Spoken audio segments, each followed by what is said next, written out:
A palavra de Deus é lâmpada para os nossos pés e luz para o nosso caminho. Salmos 119 e 105. Ouçamos agora o momento da palavra de Deus.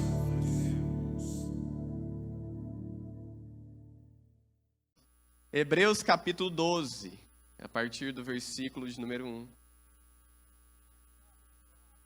Portanto, também nós, uma vez que estamos rodeados por tão grande nuvem de testemunhas, livremo-nos de tudo o que nos atrapalha e do pecado que nos rodeia e corramos com perseverança a corrida que nos é proposta, tendo os olhos fitos em Jesus, autor e consumador da nossa fé. Ele, pela alegria que lhe fora proposta, suportou a cruz, desprezando a vergonha,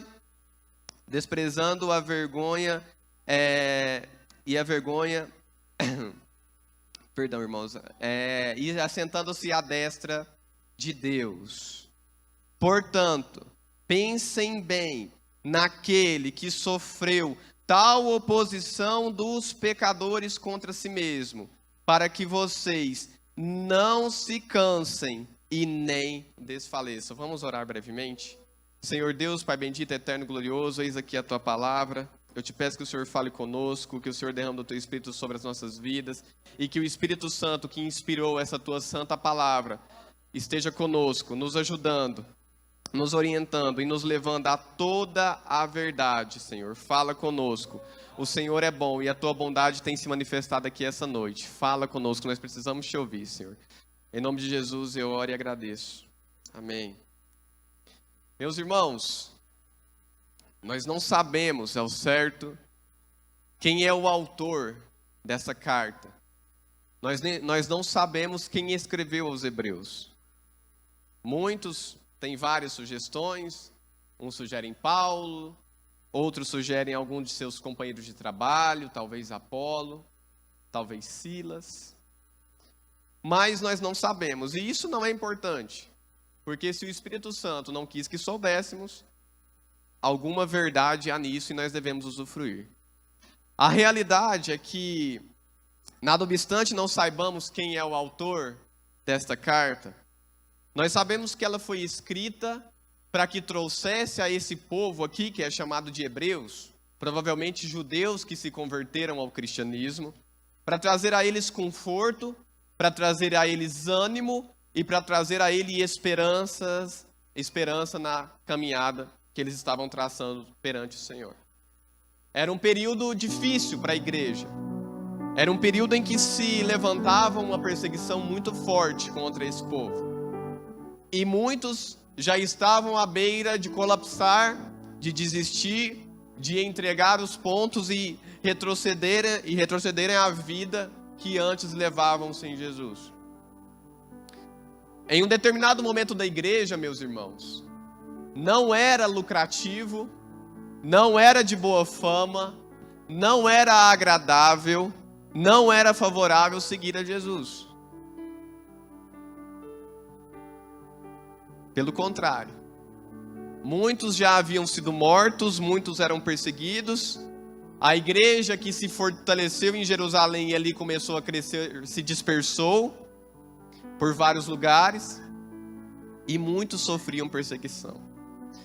Então, uma coisa que eu quero ter, e eu quero falar para você essa noite em um primeiro momento, é que esse texto, em particular, dentro de todo esse contexto que eu tracei para vocês, é um texto que vai te trazer ânimo e que vai te trazer alegria e que vai te trazer esperanças. Talvez na sua vida hoje não há um estado que te persiga. Talvez na sua vida hoje não há um povo que te persiga. Talvez na sua vida hoje não há ninguém que te proíba de professar e de confessar o nome do Senhor. Mas às vezes hoje, bateu à sua porta o desânimo, a tristeza, o desespero, e o pecado te atormenta de tal forma que você pensa: Senhor, eu não tenho condições de chegar aos seus pés, porque eu sou miserável, pobre homem que sou, diz Paulo. O bem que eu quero fazer eu não consigo fazer, mas o mal que eu não quero, este eu faço a todo momento. E você diz: eu não vou continuar a servir esse Deus, porque eu não sou digno. Só que eu vim trazer uma boa notícia para você. Você realmente não é digno. Você realmente não consegue. Você realmente não pode. Aí você diz: mas Marcos, essa palavra é de desânimo.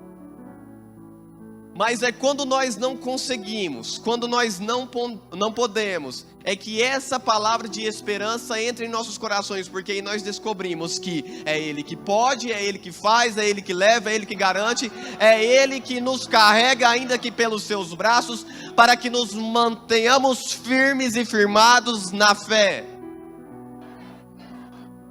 Meus irmãos, o ser humano ele foi criado com um propósito.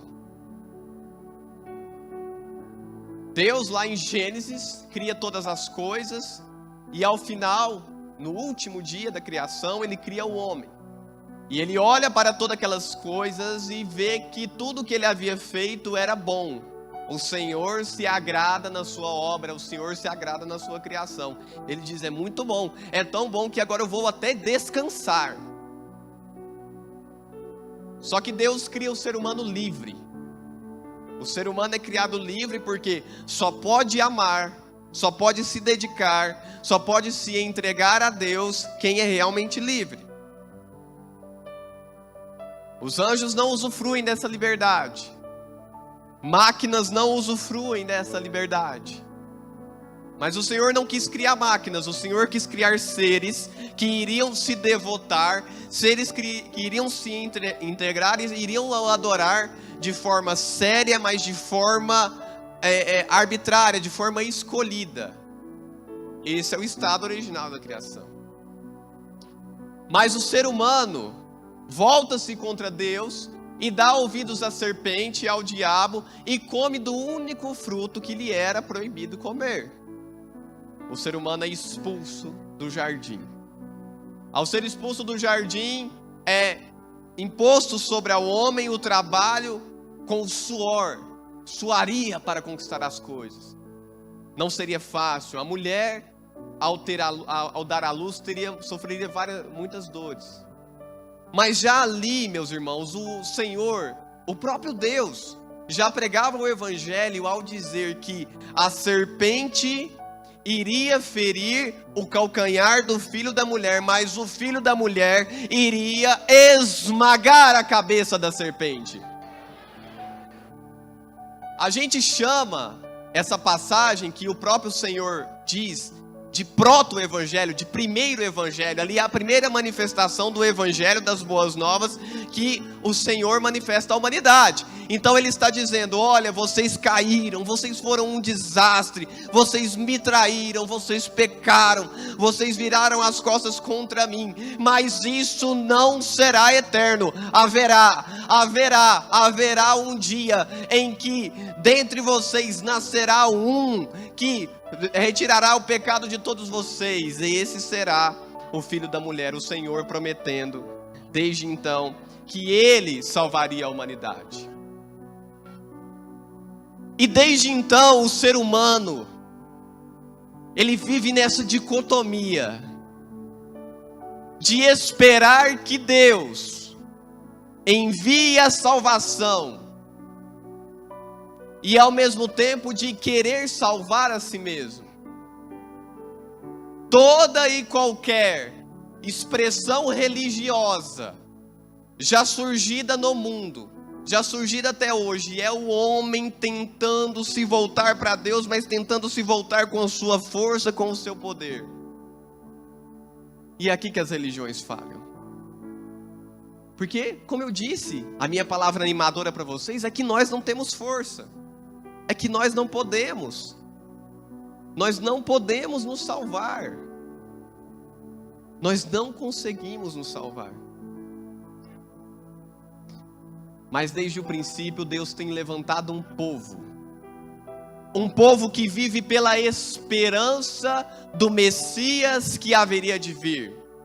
Desse filho da mulher que não apenas mataria a serpente, mas que esmagaria a cabeça da serpente. O que é uma serpente sem a sua cabeça? A serpente, ela fere com a boca está na cabeça. Se essa cabeça é esmagada, a serpente não tem mais poder. Desde então, o Senhor levanta homens para que vivam sob essa promessa. Deus levanta Abel, que apresenta um sacrifício melhor do que Caim, e pelo seu sacrifício será aceito. Caim o inveja e mata o seu irmão Abel. É um mundo na dicotomia de querer agradar a Deus, mas ao mesmo tempo querer se salvar. Mas alguém que teve fé, que foi Abel, e ainda que tenha morrido, é lembrado. Deus levanta Noé, Deus levanta Abraão, Deus levanta os filhos da promessa de Abraão, Isaac, Jacó, José e os seus irmãos. A história bíblica passa por vários e vários homens. Moisés é levantado para que libertasse o povo, depois Josué, todos os juízes, depois nós temos Samuel, depois nós temos Davi, depois os profetas começam a se levantar para intensificar essa promessa de que o Messias viria. Isaías, Jeremias, Jonas, que é uma figura do próprio Cristo. Mas Abel, Abraão, Moisés e todos os outros que eu citei para vocês não podiam nos salvar.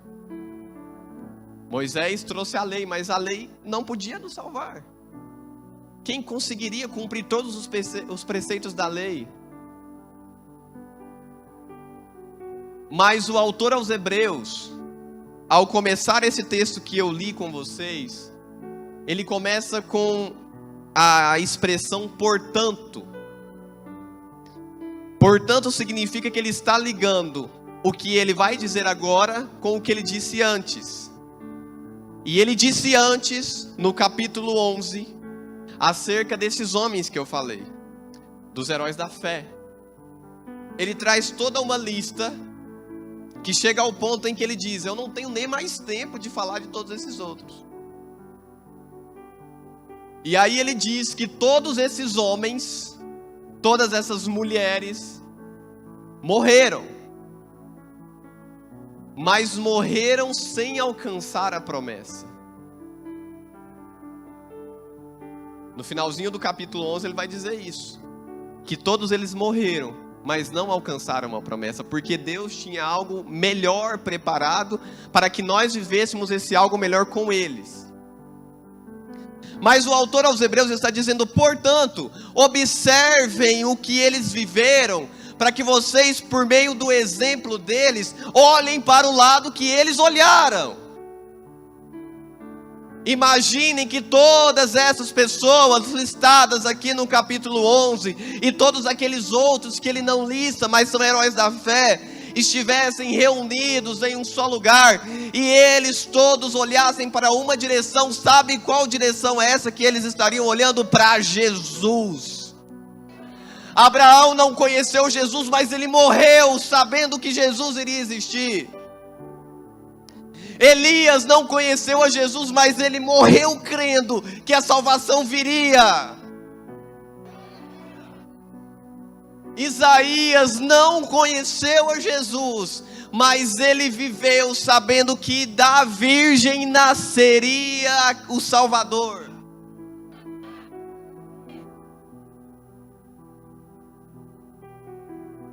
Essas pessoas morreram não alcançando a promessa, mas morreram na promessa. Morreram na promessa. Não, isso não anula a promessa, isso não torna falsa a promessa, isso não torna inútil a promessa. Mas a promessa, ela é viva e ela se cumpre em Jesus Cristo. E eu tenho certeza que Abraão, todos os patriarcas, Moisés, da glória, vislumbram agora o Jesus que eles aguardavam, e se regozijam no Senhor e se alegram e dão aquele suspiro de alívio de saber que chegou a salvação à humanidade. Aleluia. E aí ele diz: portanto, também nós, todos nós, que agora estamos cercados por uma tão grande nuvem de testemunhas. Todas essas pessoas são testemunhas. Todos esses patriarcas são testemunhas, todos esses heróis são testemunhas. E lá no termo original de testemunhas, é no sentido judicial. É quem presencia um fato. Eles presenciaram a promessa. Você acha que Abraão sairia da sua terra, da sua parentela, para uma terra que Deus iria mostrar para ele à toa? Você acha que Moisés iria bater o cajado e abrir o mar à toa?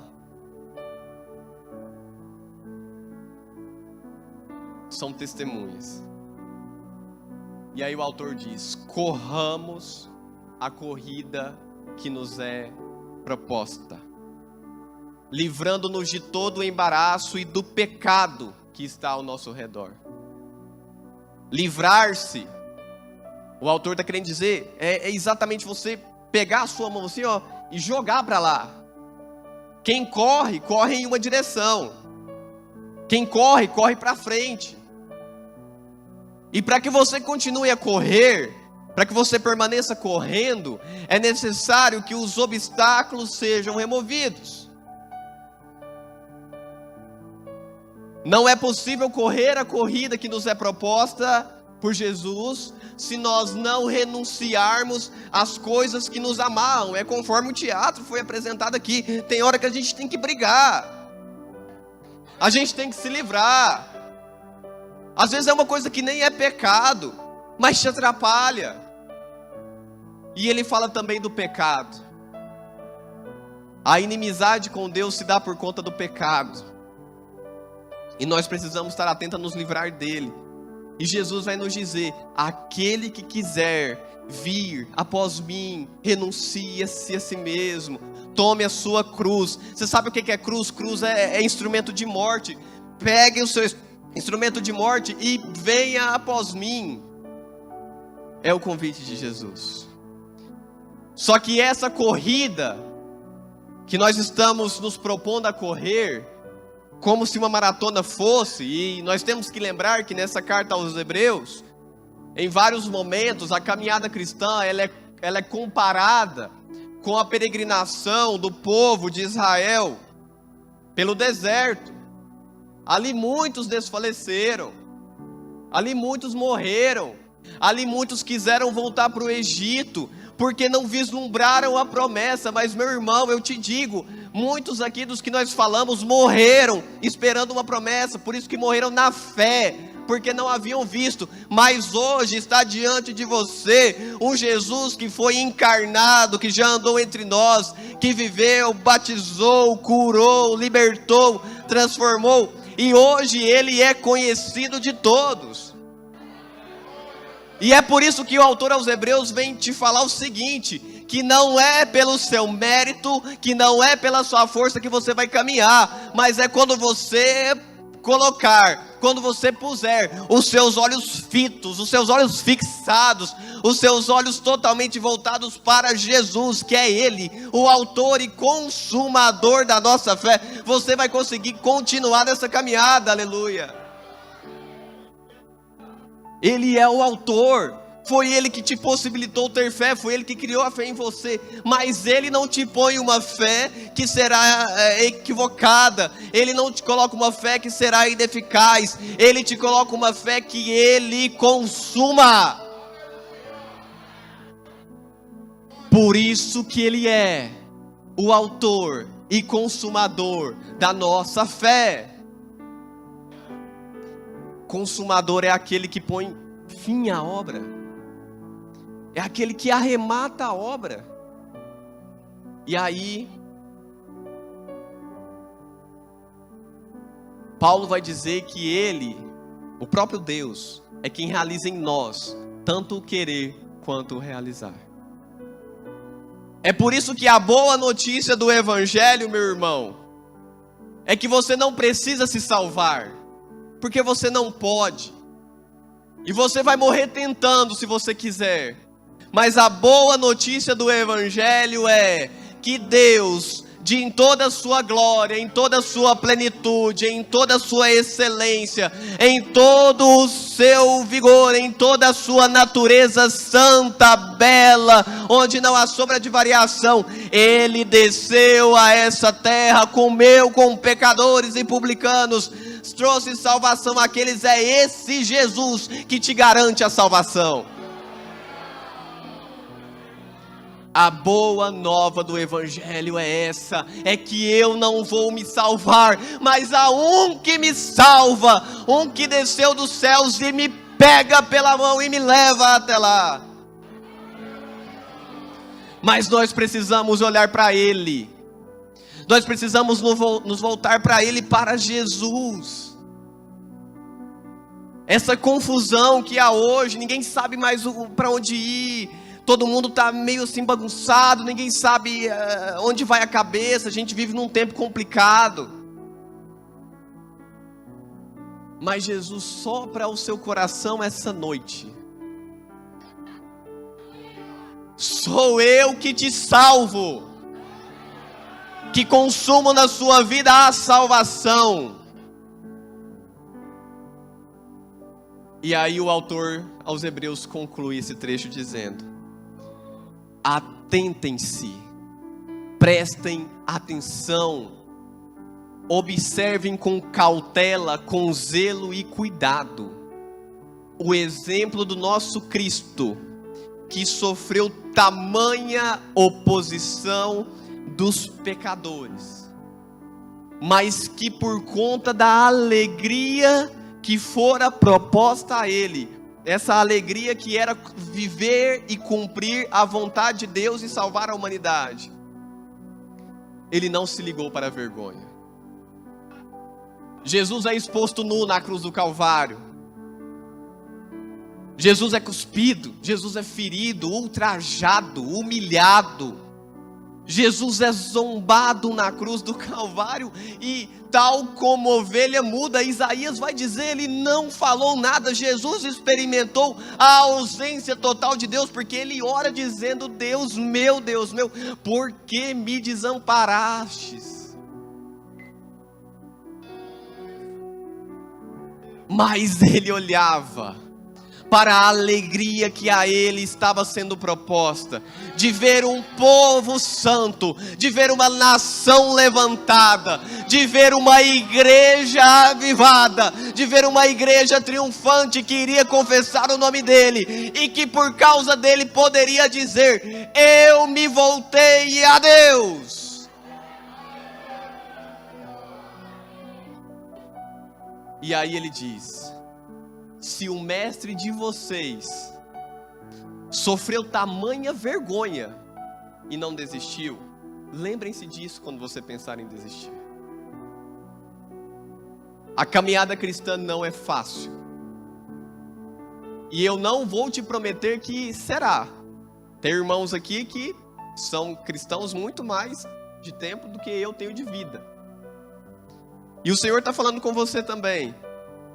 Às vezes isso pode parecer uma palavra evangelística, mas às vezes nós evangélicos também precisamos ouvir o Evangelho, porque às vezes nós nos esquecemos.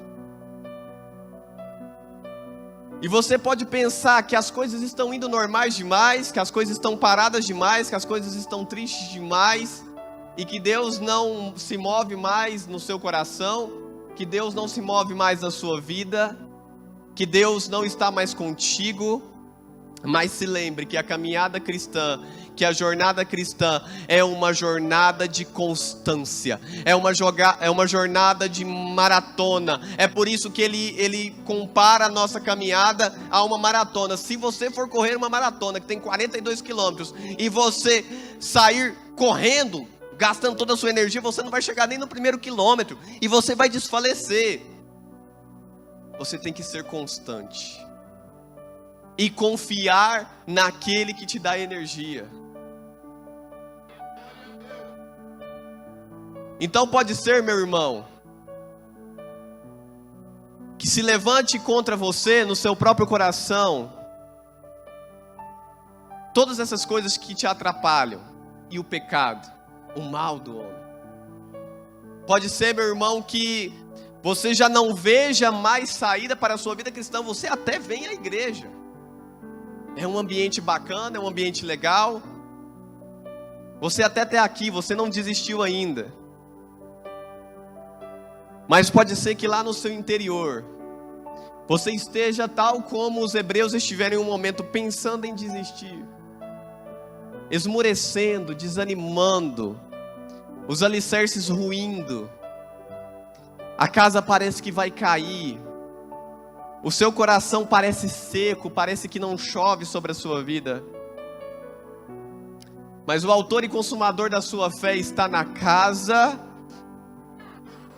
E com o espírito profético que há no Evangelho, eu quero te dizer que Ele hoje vem, te toma pela mão e te ajuda a caminhar. Mas olhe para Ele, olhe para Jesus, olhe para aquele que te salva, que te cura, que te batiza com o Espírito Santo e que vai voltar. A história está diante dos teus olhos. Abel não te salvou, Abraão não te salvou, Moisés não te salvou, Elias não te salvou, Jeremias, Isaías, Jonas, Malaquias, qualquer outro não te salvou. Mas o que te salva está aqui essa noite, Jesus Cristo nosso Senhor. Aleluia.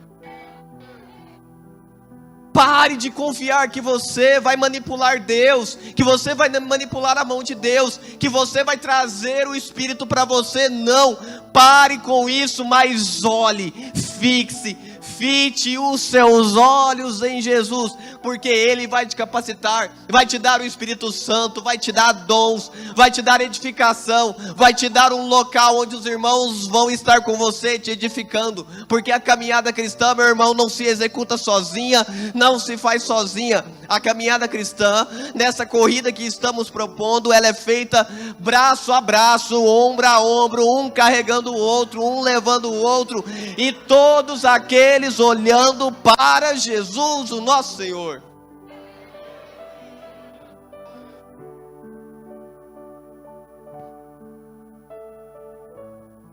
Eu espero, meu irmão, que os embaraços dessa vida, os afazeres, os compromissos, o dinheiro, o trabalho, que essas coisas não sejam um obstáculo para nós olharmos para Jesus. Que o seu pecado, do tamanho que ele for, a cruz de Cristo é maior. Você precisa se reconhecer como insuficiente, como pecador. Você precisa se reconhecer como aquele que necessita dessa graça, que necessita dessa glória. Porque eu tenho certeza que se você reconhecer que essa glória está presente em Jesus Cristo, Ele te salva, Ele te perdoa, Ele te dá uma nova vida, Ele te restaura, Ele te enche e Ele te põe de pé nessa caminhada. Às vezes você já está sentado do lado da estrada. Às vezes você está com sede, com fome e pensou: eu não vou mais. Eu não quero mais. Isso não dá futuro. Mas Jesus passa do seu lado, com as mãos feridas, pelos pregos que foram cravados em suas mãos por você, e te diz: meu filho, me dê a sua mão e vamos. Te diz: meu filho, que tem 50 anos em minha casa e agora veio esmorecer, pegue em minha mão, você já está no final. Já está chegando a terra prometida.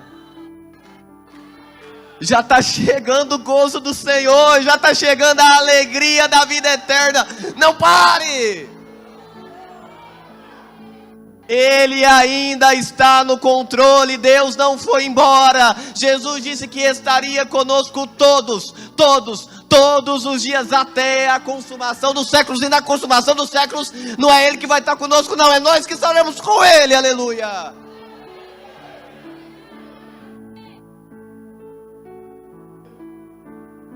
Que o Espírito Santo, meus irmãos, te encha hoje com uma capacidade sobrenatural de correr a corrida que nos é proposta. Desembaraça, tira as teias de aranha, tira o pecado e continue a caminhar. A salvação, como diz Paulo, está mais próxima de vocês do que naquele dia em que vocês aceitaram Jesus. Está mais próximo, está chegando. E não há como nós ignorarmos que o dia dele vem. E que quando ele vier, lá na linha de chegada dessa corrida que nos é proposta, nós encontremos ele. Que a nós ele diga: servo bom e fiel, entre no gozo do seu Senhor. Que o nosso coração seja curado nessa noite, para que nós não sejamos achados entre aqueles que ele diz: nunca vos conheci. Que sejamos curados disso, que toda arrogância seja tirada da nossa vida, para que nós possamos reconhecer que é Ele.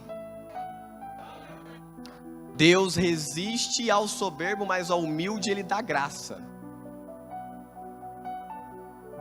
Então o convite dessa passagem, o convite desse texto hoje é: o autor e consumador da sua fé te leva por essa jornada segurando a sua mão.